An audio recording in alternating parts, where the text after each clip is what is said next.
Bismillahirrahmanirrahim. Assalamualaikum warahmatullahi wabarakatuh. Selamat pagi para santri. Alhamdulillah, apa kabar hari ini? Semoga sehat selalu. Baik, pada kesempatan kali ini kita masuk dalam mata pelajaran prakarya dan kewirausahaan. Pada pertemuan kali ini kita masuk dalam bab keempat, yaitu membahas tentang produk teknologi transportasi dan logistik.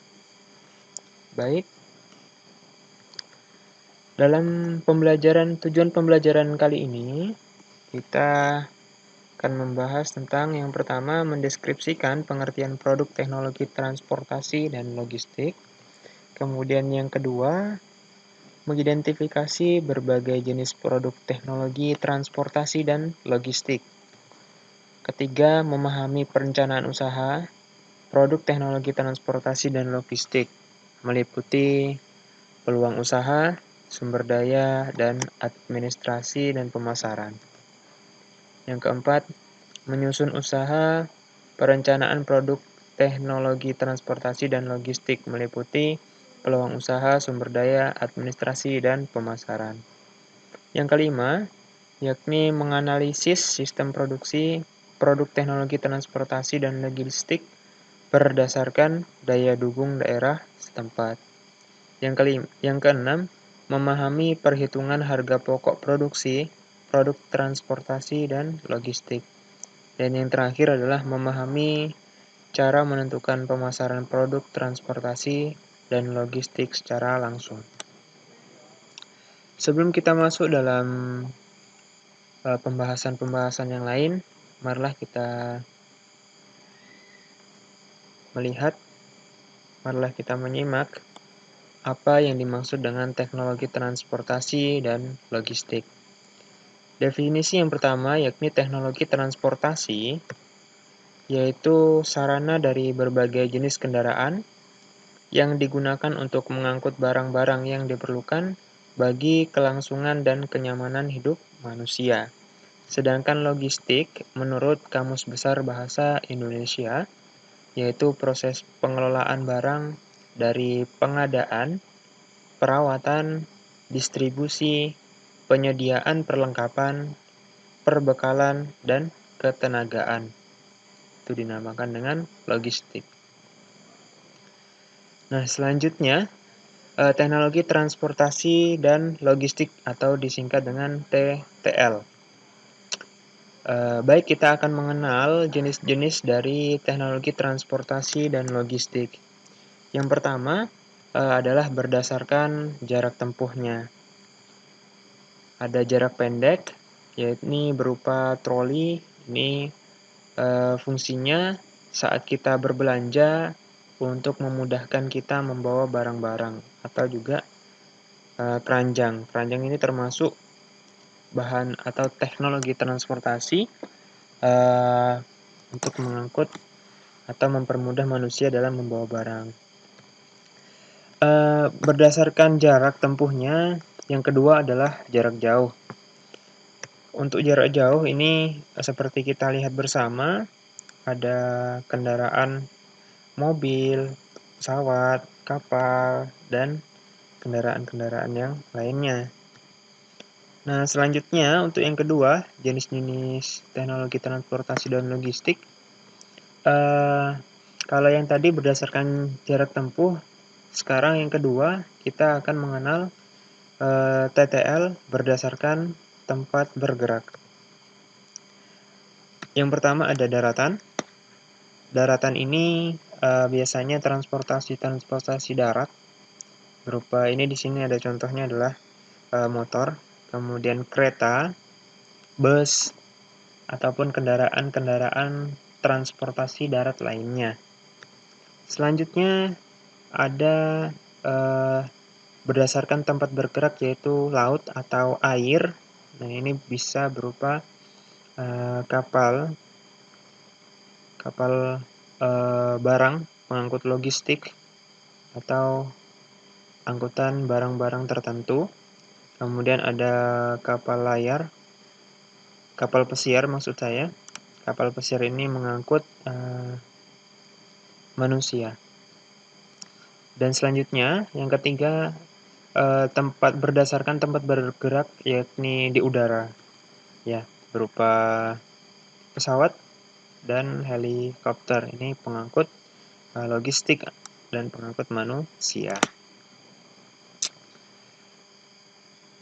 Selanjutnya, usaha produk TTL atau teknologi transportasi dan logistik.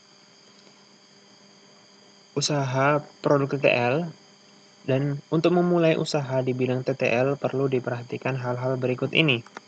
Apa saja? Yaitu yang pertama, perencanaan usaha teknologi transportasi dan logistik berupa ide dan peluang usaha, di mana ide ataupun gagasan merupakan tahap awal dalam perencanaan sebuah usaha.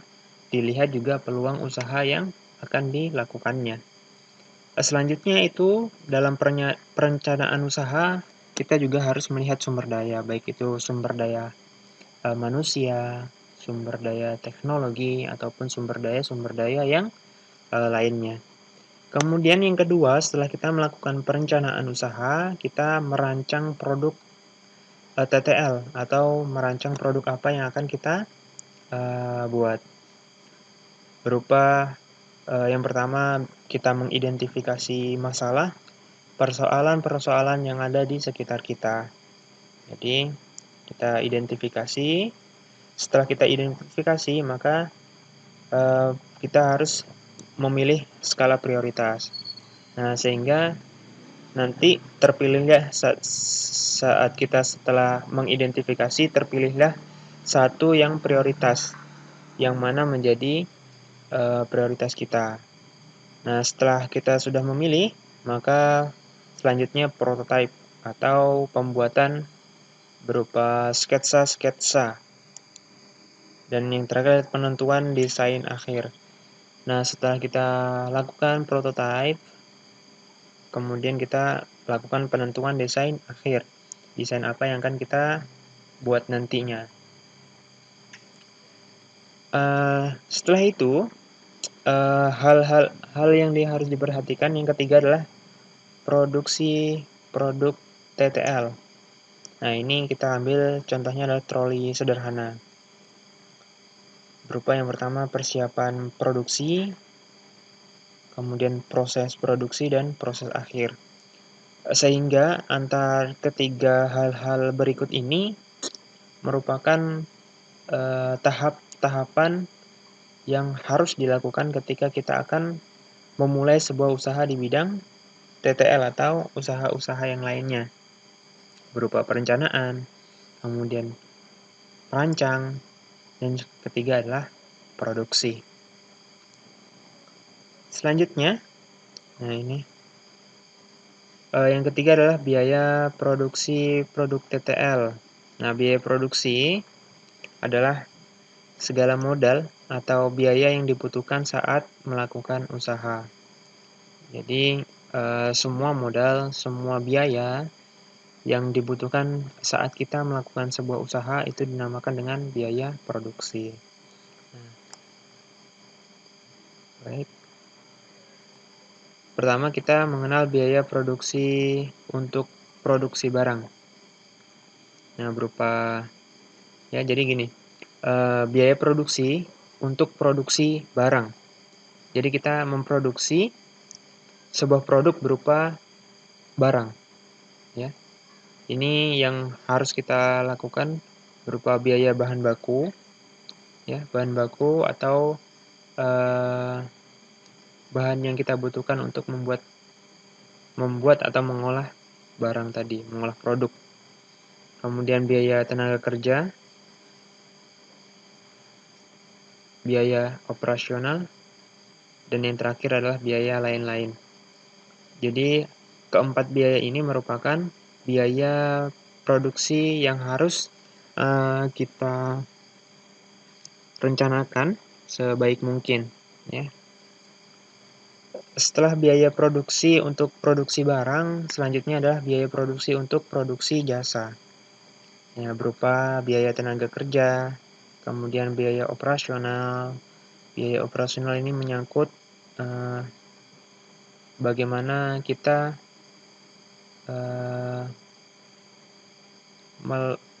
memberi upah terhadap operasional tenaga kerja kita, selain dari biaya tenaga kerja tadi. Dan yang terakhir adalah biaya lain-lain. Jadi biaya lain-lain di sini kenapa saya cantumkan, karena pada dasarnya hal-hal yang tidak kita duga nanti harus kita antisipasi terlebih dahulu, agar nanti saat terjadi maka sudah ada yang membackup atau mengakomodir. Baik, terima kasih. Semoga bermanfaat. Assalamualaikum warahmatullahi wabarakatuh.